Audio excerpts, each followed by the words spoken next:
Yes, ni Menya Vuba TV aho tudahwema kubagezaho amakuru agiye atandukanye nk'uko uyu munsi twabagejejeho inkuru y'ukuntu abantu bateye baturutse i Burundi bagatera muri Nyaruguru. Ariko ibiri kuvugwa muri aka kanya mu maperereza yagiye akomeza gukorwa uyu munsi, batatu mu bateye i Nyaruguru bafashwe miri. Ni Menya Vuba TV, niba utarakora subscribe, kora subscribe, kore no kunzogera iri ku ruhande kugira ngo uzajye udukurikira igihe tugisohora ibiganiro. Ingabo z'u Rwanda zatangaje ko abantu batatu abagabye igitero mu karere ka Nyaruguru bafashwe, mu gihe mu byo bafatanwe harimo ibikoresho bifite ibirango by'ingabo z'igihugu z'u Burundi. Mu gicuku cyo kuri wa gatandatu ahagana saa 6:20 nibwo abantu babarirwa mu ijana bitwaje imbunda nini zirimo machine gun, imbunda zirasa za rokete na grenade bateye ibirindiro by'ingabo z'u Rwanda mu murenge wa Ruheru mu karere ka Nyaruguru mu ntara y'Amajyepfo. RDF yatangaje ko abateye bari bagamije kugirira nabi ababa mu mudugudu w'icyitegererezo wa Yanze uhereye mu kilometero kimwe gusa uvuye ku mbibi z'u Rwanda n'u Burundi, urindwa n'ingabo z'u Rwanda ziri muri ako gace. Basanze ingabo z'u Rwanda ziri maso zitangira kubarasa mu gitero cyamaze iminota iri hagati ya 20 na 30 muri icyo gicuku.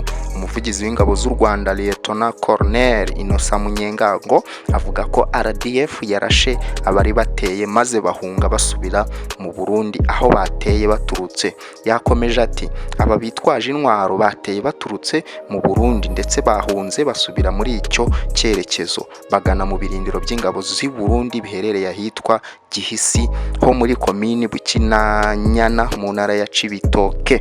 Abagabye igitero basize inyuma abarwanyi babo 4 bapfuye. Ibikoresho bya gisirikare birimo imbunda, radio za gisirikare n'ibikombe by'ibiribwa byanditseho Force de Defense Nation de Burundi, ingabo z'igihugu z'u Burundi. Batatu mu bagabye igitero bafashwe. Uretse abarwanyi batewe bishwemo 4, abandi batatu bagafatwa muri uko kurasana. Abasirikare batatu b'u Rwanda bakomeretse ku buryo bworoheje. Lieutenant Colonel Munyengango yakomeje ati turizeza abanyarwanda ko abakoze ibi bakurikiranwa bakamenyekana. Turimo gushakisha binyuze mu nzira za diplomasi. Amakuru yizewe kuri ibi bitero bihora bigaruka. Ni igitero kibaye nyuma y'iminsi mike mu Burundi hatowe ubuyobozi burangajwe imbere na General Ndayishimiye Evariste, buhanzwe amaso harebwa niba buzazana impinduka ku bushotoranyi ku Rwanda bumaze igihe. Iki gitero kandi cyabaye nyuma y'amasaha make u Burundi bashyinguye Pierre Nkurunziza wahoze ari perezida w'icyo gihugu witabye Imana ku tariki 8 azize guhagarara ku mutima nk'uko guverinoma y'icyo gihugu yabitangaje. Abateye bafatanywe ibiti rwose ibikoresho birimo iby'ingabo z'u Burundi. Byafatanywe abagabye igitero harimo n'ibiribwa, ibikombe byanditseho ko ari ingabo z'igihugu cy'u Burundi. Nk'uko rero iyi nkuru twagumye tuyibacukumburira neza, nibwo twahisemo kubagezaho ndetse n'ubuhamya bw'abiboneye cyangwa se bw'abiyumviye icyo gitero uko byagenze. Mu masaha ya saa 6 z'ijoro tariki ya 26 Kamena rishyira ku ya 27 nibwo abagizi ba nabi bitwaje intwaro baturutse mu Burundi bashatse kugaba igitero mu mudugudu w'icyitegererezo. Nk'uko byemejwe n'umuvugizi wa RDF Lieutenant Colonel Innocent Munyengango mu itangazo rigenewe abanyamakuru nyuma yo kumenya yuko uyu mudugudu ushobora guterwa, ingabo za RDF zagiye kuwurinda. Bigeze muri ayo masaha zirasana n'abagizi ba nabi 4 baricwa nk'uko twabivuzeho ku nkuru yabanje, abandi 3 bafatwa miri. Bageze aho irasana ryabereye abaturage bayiganirira uko byagenze ndetse ifata amafoto agaragaza imirambo y'abagizi ba nabi ndetse n'intwaro zabo zafashwe. Nzabirinda Viateur utuye mu mudugudu wa Kuwimbogo mu kagari ka Uwumusebeye ati mu masaa 6 z'ijoro kuko nari ndyamyemo hano nagiye kumva numva barashe ku ngabo, hanyuma hano mafite umuryango munini, nabashije kubabwira ni mwese muryame hasi kuko hari amasasu menshi barimo kurasa ibibombe, mbasha kwihanganisha abana, nta wasohotse kuko twumvaga bikomeye cyane. Inzu ya Nzabirinda yarashweho ati inzu yanjye bayiteye ikibombe ndetse na ziriya ngano barwaniragamo n'izanjye. Uyu musaza avuga ko bamwe mu bagabye igitero babamenye, ati waguye hepfo atuye hakurya aha i Burundi, buriya twari duturanye, yari yashatse n'umukobwa witwa Claudine w'umugabo wa hano haruguru witwa Hakiza, ariko yarapfuye. Gusa uyu musaza ntabwo yibuka amazina y'uyu warashwe, gusa ngo akimara gushaka Claudine yahise ajya mu Gicengezi ngo aho yari atuye mu Burundi hitwa ku Gihisi. Undi witwa Akiman Perut nawe utuye muri uyu mudugudu yagize ati numvisha amasasu menshi cyane arimo kuvuga, hari saa sita. Nawe avuga ko hari abo yamenyemo, harimo abo yamenyemo ati bazaga kugura ibirayi, abarundi bakiza kurangura ibirayi hano mu Rwanda bakajya baza ari abakarani babo b'abarundi baje kurangura ibirayi. Ubwo rero uwo nabashije kumenyamo ni Sagihungu wo mu Gihisi n'uwitwa Desire baturanye.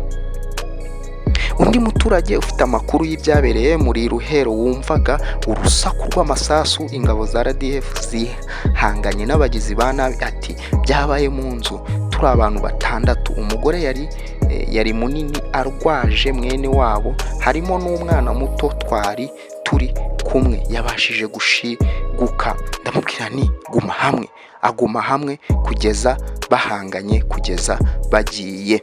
Meya w'akarere ka Nyaruguru Habitegeko Francis yagize ati icyabaye nuko nyuma y'uko ingabo zacu zimenya amakuru ko hari abagizi ba nabi bifuza gutera umudugudu Ntangarugero wa Yanza bakica abaturage, baje kuwurinda, noneho abagizi ba nabi baje kwica abaturage mu mudugudu w'icyitegererezo wa Yanza, basanga ingabo zacu ziri maso. Meya Habitegeko yavuze ko abagizi ba nabi baje bigabyemo ibice bibiri, abaje kwica ndetse n'abandi baje basa n'abayobya uburari ku kigo cy'abasirikare. Ati ariko hose ingabo zari zihari zirabarasa, zicamo 4 ndetse zafashemo 3 bakaba bari mu maboko ya RDF. Abaturage biyemeje gukomeza gutanga amakuru ku nzego z'umutekano nka RDF mu gihe hari uwo bikanze. Nabyo inzego z'umutekano ndetse n'ubuyobozi bubasaba, bukaba bunabahumuriza ku bw'iki gitero cyabahungabanyije. Ngaho rero nguko uko byagenze ntago byari byoroshye, aho koko tubagejejeho uburyo hari ibikoresho bimwe byafatanywe abo bantu ariko zari ziriho ibirango cyangwa se bigaragara yuko ari iz'abakomoka mu gihugu cy'u Burundi. Ntago ibi bitero ari bwo bwa mbere bibaye hariya Nyaruguru, muribuka muri gihe cya Nyabimata, muribuka ibyabaye, muribuka ko nabwo habaye ibitero, ariko ingabo z'u Rwanda zidahwema kurinda umutekano w'igihugu, zikaba zarabikoze rwose, zikabasubizayo batareba inyuma. Ngaho rero nguko tubagezaho ibiganiro bigiye bitandukanye, tubagezaho amakuru mashyashya, tubagezaho nyine ibintu byinshi, haba entertainment, music, tukabagezaho movie, tukabagezaho inkuru, tukabagezaho ubuhamya. Menya Vuba TV rwose twarabihaye, twarabiyemeje, kandi koko ntago tuzigera tubatenguha n'umunsi n'umwe. Muhorana nande? Muhorana na Bukalif, udahwema gutuma muhora mugubwa neza, ndetse ibintu bishyashya tubibagezaho 5 kuri 5. Ikindi rero nakubwira, niba utarakora subscribe, kora subscribe, ukore no kunzogera iri ku ruhande kugira ngo utazajya ucikwa n'ibyiza byinshi. Tukabagezaho inkuru, tukabagezaho ubuhamya. Menya Vuba TV rwose twarabihaye, twarabiyemeje, kandi koko ntago tuzigera tubatenguha n'umunsi n'umwe. Muhorana nande? Muhorana na Bukalif, udahwema gutuma muhora mugubwa neza, ndetse ibintu bishyashya tubibagezaho 5/5. Ikintu rero nakubwira, niba utarakora subscribe, kora subscribe, ukore no kunzogera iri ku ruhande kugira ngo utazajya ucikwa n'ibyiza byinshi